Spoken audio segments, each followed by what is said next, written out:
హనుమకొండ జిల్లా భీమదేవరపల్లి మండలం కొప్పూరు శ్రీ పంచముఖ ఆంజనేయ స్వామి ఆలయంలో కోలాట నృత్య ప్రదర్శన ప్రపంచ రికార్డు నెలకొల్పింది.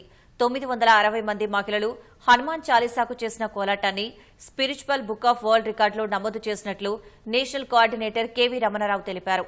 దేశ సంస్కృతి సంప్రదాయాలను కాపాడి ప్రోత్సహించాలనే సంకల్పంతో పెద్ద ఎత్తున చేసే కార్యక్రమాలను స్పిరిచువల్ బుక్ ఆఫ్ రికార్డ్స్లో నమోదు చేస్తామని వెల్లడించారు. కార్యక్రమంలో ముఖ్య అతిథిగా పాల్గొన్న మాజీ మంత్రి పెద్దిరెడ్డి కార్యక్రమ నిర్వాహకులను, కోలాట ప్రదర్శనలో పాల్గొన్న మహిళలను అభినందించారు.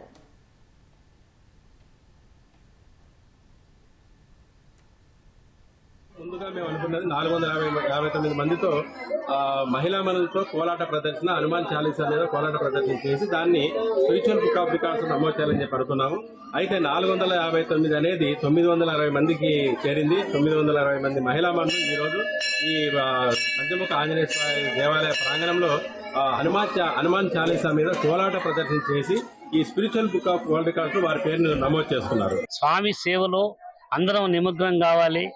మహిళలను గనక ప్రోత్సహించినట్లయితే వాళ్ళ కుటుంబం సామరస్యంగా ఉంటుంది. కుటుంబం ఆధ్యాత్మిక శోభ ఉన్నట్లయితే వాళ్ళ కుటుంబం భర్తలతో పాటు పిల్లలు యావత్ కుటుంబం కూడా ఒక భక్తి మార్గంలో నడిచేటువంటి అవకాశం ఉంటుంది. కనుక ఈ యొక్క కార్యక్రమాన్ని ఎంచుకోవడం జరిగింది.